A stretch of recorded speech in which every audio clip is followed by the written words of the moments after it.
അനവധി ആരോപണങ്ങളുടെ നിഴലിൽ നിന്നപ്പോഴും അതുപോലെ തന്നെ ലൈംഗിക പീഡന കേസുകളിൽ പ്രതിയാക്കപ്പെട്ടപ്പോഴും കേരള ജനത ഹൃദയത്തോട് ചേർത്ത് പിടിച്ച് വലിയ പിന്തുണ നൽകിയ നേതാവാണ് രാഹുൽ മാങ്കൂട്ടം.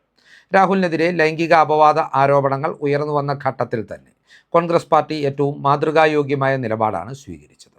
ആരോപണങ്ങൾ ഉയർന്നപ്പോൾ തന്നെ രാഹുലിനെ യൂത്ത് കോൺഗ്രസ് സംസ്ഥാന അധ്യക്ഷ പദവിയിൽ നിന്നും പാർട്ടിയുടെ പ്രാഥമിക അംഗത്വത്തിൽ നിന്നും പാർട്ടി മാറ്റി നിർത്തി. പിന്നീട് രാഹുലിനെതിരെ ആദ്യ പീഡന കേസ് രജിസ്റ്റർ ചെയ്യപ്പെട്ടപ്പോഴാണ് ഈ സസ്പെൻഷൻ ഡിസ്മിസലാക്കി പാർട്ടി മാറ്റിയത്. എന്നാൽ അടിമുടി കോൺഗ്രസ്സുകാരനായ രാഹുൽ മാങ്കൂട്ടം ഒരു ഘട്ടത്തിലും തനിക്കെതിരെ ഉയർന്നു വന്നിട്ടുള്ള ആരോപണങ്ങൾ പാർട്ടിയുടെ വിജയസാധ്യതകളെ ബാധിക്കരുത് എന്ന നിർബന്ധ ബുദ്ധിയും വെച്ചു പുലർത്തിയിരുന്നു. അതിനാൽ തന്നെ ഒരു ഘട്ടത്തിലും പാർട്ടിയെ പ്രതിരോധത്തിലാക്കുന്ന ഒരു നിലപാടുകളും രാഹുലിൻ്റെ ഭാഗത്തു നിന്ന് ഇതുവരെയും ഉണ്ടായിട്ടില്ല. 2026 നിയമസഭാ തെരഞ്ഞെടുപ്പ് പ്രചരണ കാലത്ത് പാർട്ടിക്ക് പുറത്തു നിന്നപ്പോഴും UDFിന് വേണ്ടി ശക്തമായി പ്രചരണ രംഗത്ത് രാഹുൽ ഒരു സാന്നിധ്യമായി മാറുകയായിരുന്നു. സൈബർ സ്പേസിലെ തൻ്റെ സ്വാധീനം ഉപയോഗിച്ചുകൊണ്ടാണ് രാഹുൽ പിണറായി വിജയനെതിരെയും ഇടതുമുന്നണിക്കെതിരെയും ആഞ്ഞടിച്ചതും UDFിന് വേണ്ടി ശക്തമായ പ്രചരണം നടത്തിയത്. രാഹുൽ മാങ്കൂട്ടം പിന്നീട് കോൺഗ്രസ് വേദികളിൽ പ്രത്യക്ഷപ്പെടുന്നത് 2026 നിയമസഭാ തെരഞ്ഞെടുപ്പിൻ്റെ ഫലം വന്നപ്പോഴാണ്. പാർട്ടിയുടെ സ്ഥാനാർത്ഥിയായി പാലക്കാട് താൻ പ്രതിനിധാനം ചെയ്തിരുന്ന മണ്ഡലത്തിലെ MLA ആയി രമേശ് പിഷാരടി തെരഞ്ഞെടുക്കപ്പെട്ടതിന് ശേഷം നടന്ന വിജയാഘോഷത്തിൽ രാഹുൽ സജീവമായി പങ്കെടുക്കുകയും ചെയ്തു. UDF മന്ത്രിസഭ അധികാരമേറ്റപ്പോഴും ആ സത്യപ്രതിജ്ഞാ വേദിയിലും രാഹുലിൻ്റെ സാന്നിധ്യമുണ്ടായിരുന്നു. പ്രവർത്തകർ രാഹുലിനെ ആവേശത്തോടു കൂടിയാണ് സത്യപ്രതിജ്ഞാ വേദിയിലേക്ക് വരവേറ്റത്. രാഹുലിനെതിരെ ആരോപണമുയർത്തിയ റിനിയെ അന്ന് പ്രവർത്തകർ അവിടെ വെച്ച് കൂകി വിളിക്കുകയും ചെയ്തു. പിന്നീട് ഇപ്പോൾ മന്ത്രിയായിട്ടുള്ള റവന്യൂ വകുപ്പ് കൈകാര്യം ചെയ്യുന്ന AP അനിൽകുമാറിൻ്റെ മകൻ്റെ വിവാഹവേദിയിലും രാഹുലിനെ നാം കണ്ടിട്ടുണ്ട്. ഇതെല്ലാം രാഹുൽ കോൺഗ്രസിലേക്ക് മടങ്ങി വരുന്നു എന്നതിൻ്റെ കൃത്യമായ സൂചനകളായിട്ടാണ് രാഷ്ട്രീയ വൃത്തങ്ങൾ വിലയിരുത്തുന്നത്. ഇപ്പോൾ പുറത്തുവരുന്ന ഏറ്റവും പുതിയ റിപ്പോർട്ടുകൾ അനുസരിച്ച് രാഹുലിൻ്റെ കോൺഗ്രസിലേക്കുള്ള രാജകീയ മടങ്ങിവരവ് ഒട്ടും വൈകില്ല എന്നാണ് സൂചിപ്പിക്കുന്നത്. ഇപ്പോൾ കോൺഗ്രസിനെ സംബന്ധിച്ചിടത്തോളം പാർട്ടിയുടെ നേതൃതലത്തിൽ അടിമുടി ഒരു പുനഃസംഘടന അനിവാര്യമായി മാറിയിരിക്കുകയാണ്. KPCC അധ്യക്ഷനായ സണ്ണി ജോസഫും KPCC വർക്കിംഗ് പ്രസിഡന്റുമാരായിട്ടുള്ള AP അനിൽകുമാറും PC വിഷ്ണുനാഥും ഇപ്പോൾ VD സതീശൻ മന്ത്രിസഭയിലെ അംഗങ്ങളാണ്. അതുപോലെ നിരവധി DCC പ്രസിഡന്റുമാരും KPCC ഭാരവാഹികളും MLA മാരായി തിരഞ്ഞെടുക്കപ്പെട്ടിട്ടുണ്ട്. ഇവർക്കെല്ലാം പകരക്കാരെ കണ്ടെത്തേണ്ടത് ഏറ്റവും അനിവാര്യതയാണ്. ഉടൻ തന്നെ ആ നടപടികളിലേക്ക് പാർട്ടി കടക്കുമെന്നാണ് അറിയുവാൻ കഴിയുന്നത്. VD സതീശൻ സർക്കാരിൻ്റെ ആദ്യ ബഡ്ജറ്റിന് ശേഷം പുനഃസംഘടനാ നടപടികൾ കോൺഗ്രസിൽ ആരംഭിക്കുമെന്നാണ് ഇപ്പോൾ കോൺഗ്രസുമായി ബന്ധപ്പെട്ട് പുറത്തുവരുന്ന റിപ്പോർട്ടുകൾ സൂചിപ്പിക്കുന്നത്. ഈ പുനഃസംഘടനാ പ്രക്രിയയ്ക്കൊപ്പം തന്നെയായിരിക്കും രാഹുലിൻ്റെ കോൺഗ്രസിലേക്കുള്ള മടങ്ങിവരവെന്നും കൃത്യമായ സൂചനകൾ നമുക്ക് ലഭിക്കുന്നുണ്ട്. നമുക്കറിയാം, രാഹുൽ മാങ്കൂട്ടത്തോട് അടുത്ത് നിൽക്കുന്ന നേതാക്കളാണ് PC വിഷ്ണുനാഥും ഷാഫി പറമ്പിലും. ഇവർ രണ്ടുപേരും ഇപ്പോൾ KC വേണുഗോപാലിന് ശക്തമായി പിന്തുണ നൽകുന്ന KC വേണുഗോപാൽ പക്ഷക്കാരാണ്. അതിനാൽ തന്നെ രാഹുൽ മാങ്കൂട്ടത്തിൻ്റെ മടങ്ങിവരവിന് ചുക്കാൻ പിടിക്കുന്നതും AICC സംഘടനാ ചുമതലയുള്ള KC വേണുഗോപാൽ എന്ന ദേശീയ ജനറൽ സെക്രട്ടറി ആയിരിക്കുമെന്ന സൂചനകളാണ് നമുക്ക് ലഭ്യമാകുന്നത്. KC വേണുഗോപാലിൻ്റെ ആശീർവാദത്തോടുകൂടി രാഹുൽ കോൺഗ്രസ് പാർട്ടിയിലേക്ക് മടങ്ങി വരുമ്പോൾ അതിനെ എതിർക്കുവാനുള്ള ശേഷിയൊന്നും കോൺഗ്രസ് നേതൃനിരയിലെ മറ്റാർക്കും ഇല്ല എന്നതും വ്യക്തമാണ്. രാഹുൽ വെറുതെ കോൺഗ്രസിലേക്ക് ഒരു സാധാരണ പ്രവർത്തകനായി ആയിരിക്കില്ല മടങ്ങി വരുന്നതെന്ന സൂചനകളും ലഭ്യമാകുന്നുണ്ട്. പത്തനംതിട്ട ജില്ല എന്ന് പറയുന്നത് എല്ലാ കാലത്തും കോൺഗ്രസിൻ്റെ ഉരുക്കുകോട്ടയായിട്ടാണ് വിലയിരുത്തപ്പെട്ടത്. എന്നാൽ 2016 2021 നടന്ന നിയമസഭാ തെരഞ്ഞെടുപ്പുകളിൽ കോൺഗ്രസിന് ഈ ജില്ലയിൽ കനത്ത പരാജയമാണ് ഏറ്റുവാങ്ങേണ്ടി വന്നത്. 2016 നിയമസഭാ തെരഞ്ഞെടുപ്പിൽ ജില്ലയിലെ 5 സീറ്റുകളിൽ 4ഇടത്തും കോൺഗ്രസ് പരാജയപ്പെട്ടപ്പോൾ 2021 നിയമസഭാ തെരഞ്ഞെടുപ്പിൽ 5ഇടത്തും കോൺഗ്രസ് പരാജയപ്പെടുകയായിരുന്നു. എന്നാൽ 2026 നിയമസഭാ തെരഞ്ഞെടുപ്പിൽ പത്തനംതിട്ട ജില്ലയിലെ 5ൽ 4 സീറ്റുകളും തിരികെ പിടിച്ചുകൊണ്ടാണ് കോൺഗ്രസ് മടങ്ങിവരവ് ആഘോഷിച്ചത്. കോൺഗ്രസിനെ സംബന്ധിച്ചും UDFിനെ സംബന്ധിച്ചും പത്തനംതിട്ട ജില്ല ഇനി മുൻപോട്ടുള്ള പ്രയാണത്തിൽ തങ്ങൾക്കൊപ്പം ഉറച്ചു നിൽക്കുന്നു എന്ന് ഉറപ്പുവരുത്തേണ്ട ഉത്തരവാദിത്തം നേതൃത്വത്തിനുണ്ട്. അതിനാൽ തന്നെ അതിനുള്ള കൃത്യമായ പദ്ധതികളും അവർ ഒരുക്കുന്നുണ്ട്.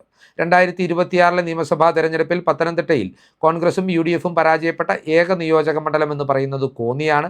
അവിടെ നിന്ന് മത്സരിച്ചത് DCC അധ്യക്ഷനായിട്ടുള്ള പ്രൊഫസർ സതീഷ് കൊച്ചുപറമ്പിലായിരുന്നു. അഭിമാനകരമായ പോരാട്ടം കാഴ്ചവെച്ചെങ്കിലും സിറ്റിംഗ് MLA ആയ KU ജനീഷ് കുമാറിനോട് വളരെ നേരിയ വോട്ടുകൾക്കാണ് സതീഷ് കൊച്ചുപറമ്പിൽ പരാജയപ്പെട്ടത്. ഈ പോരാട്ട വീര്യം കാഴ്ചവെച്ചതിൻ്റെ പേരിൽ തന്നെ കോൺഗ്രസ് പാർട്ടി അദ്ദേഹത്തിന് തക്കതായ പ്രതിഫലം നൽകുമെന്നാണ് ഇപ്പോൾ പുറത്തുവരുന്ന സൂചനകൾ വ്യക്തമാക്കുന്നത്.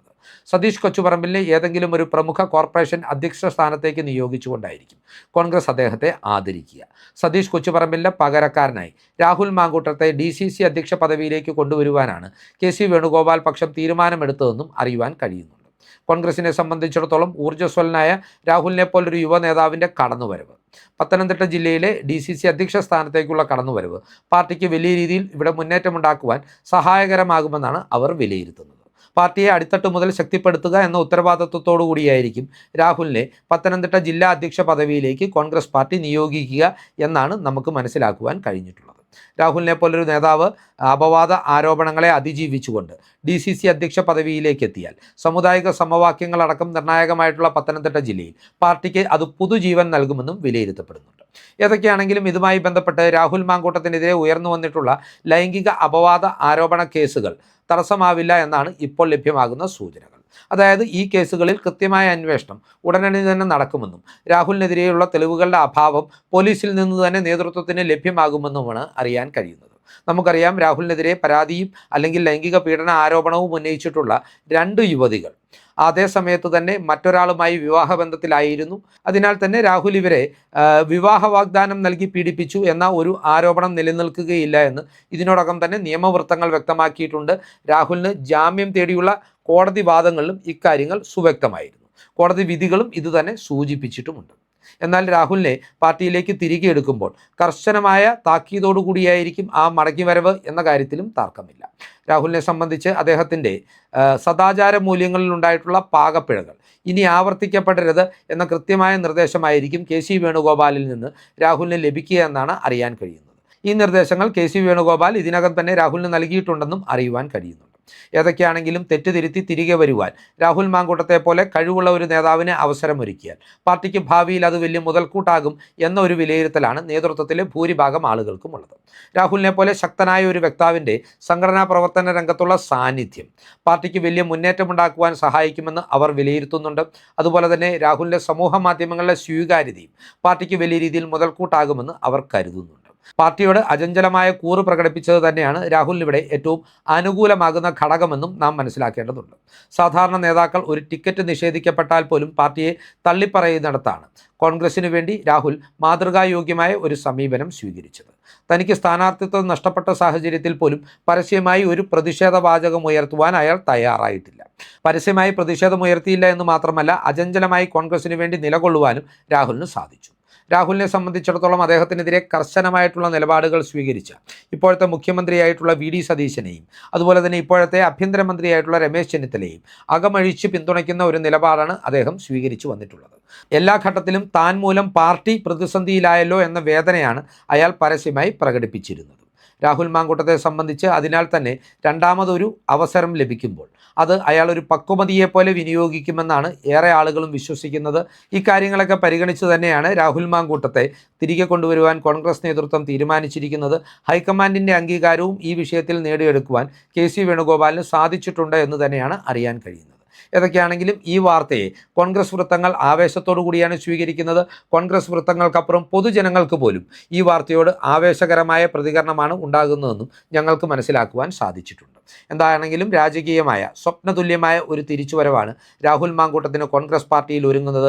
കോൺഗ്രസിനെ സംബന്ധിച്ചിടത്തോളം ഇത് പാർട്ടിയുടെ നേതൃനിരയ്ക്ക് വലിയ രീതിയിൽ ശക്തി പകരുന്ന തീരുമാനമായിരിക്കുമെന്ന കാര്യത്തിൽ തർക്കമില്ല. പാർട്ടിയുടെ ഐക്യവും അച്ചടക്കവും മുറുകെ പിടിക്കുന്ന രാഹുലിനെ പോലുള്ളവരുടെ തെറ്റുതിരുത്തിയുള്ള മടങ്ങിവരവ് കോൺഗ്രസിനെ ഇനി മുന്നോട്ട് നയിക്കുമെന്ന കാര്യത്തിൽ നേതാക്കൾക്കും പ്രവർത്തകർക്കും അണികൾക്കും അതുപോലെ തന്നെ അനുഭാവികൾക്കും തർക്കമില്ല. ഈ രാഷ്ട്രീയ ചിന്തകളും റിപ്പോർട്ടുകളും പ്രേക്ഷകർക്കായി സമർപ്പിച്ചുകൊണ്ട് ഈ വീഡിയോ ഇവിടെ അവസാനിപ്പിക്കുകയാണ്. കൂടുതൽ രാഷ്ട്രീയ വാർത്തകൾക്കും വിശകലനങ്ങൾക്കുമായി ഞങ്ങളുടെ ചാനൽ സബ്സ്ക്രൈബ് ചെയ്യുക. നന്ദി.